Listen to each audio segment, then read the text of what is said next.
Hello again. We are back at this is Bags with Chess Cruncher. And this is a game that I played against my opponent, Avi 69.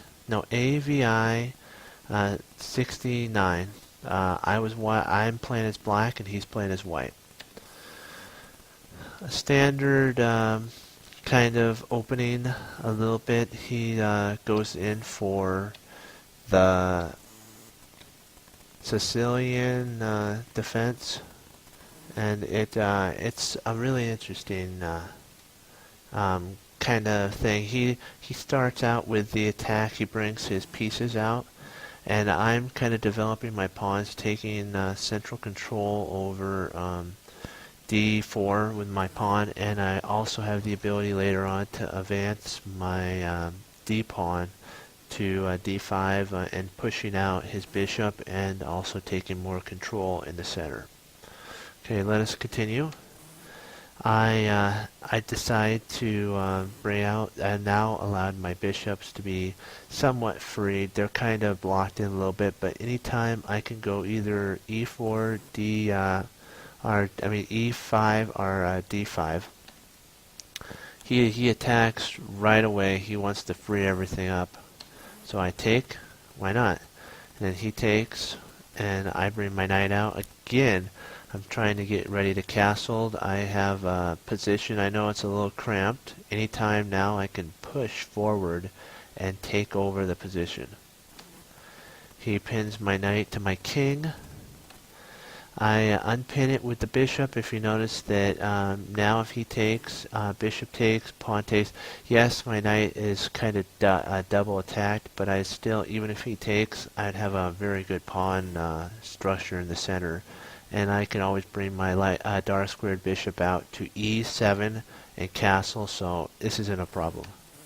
He decides he wants to play the bishop to g5 again, to g5, so that he can pin my knight to my queen.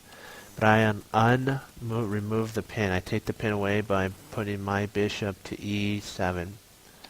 He takes. I take with the pawn. I don't want to take with the bishop because now I have the two bishops, which is in an open game better than two knights.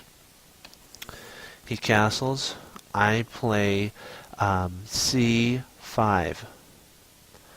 The reason is I want to get his knight out of any in the central squares so that I can take over the central squares.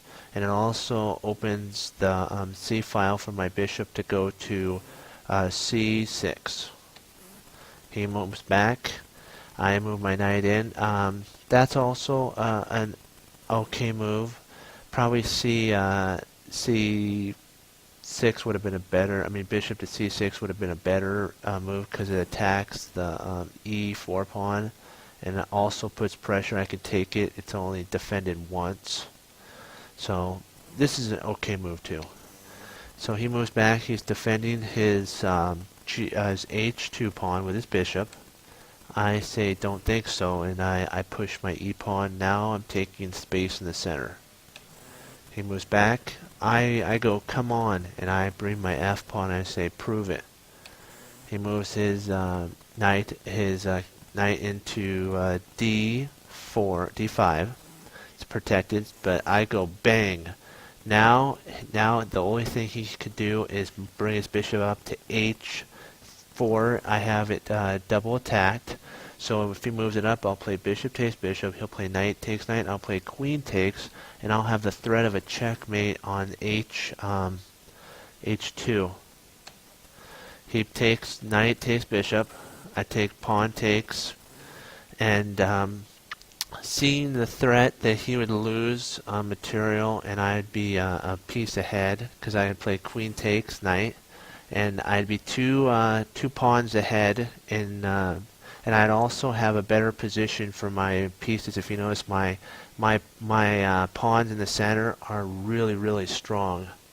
But he resigned at this point, and it was a really good game. It was one of those games that catapulted me into becoming a really good player.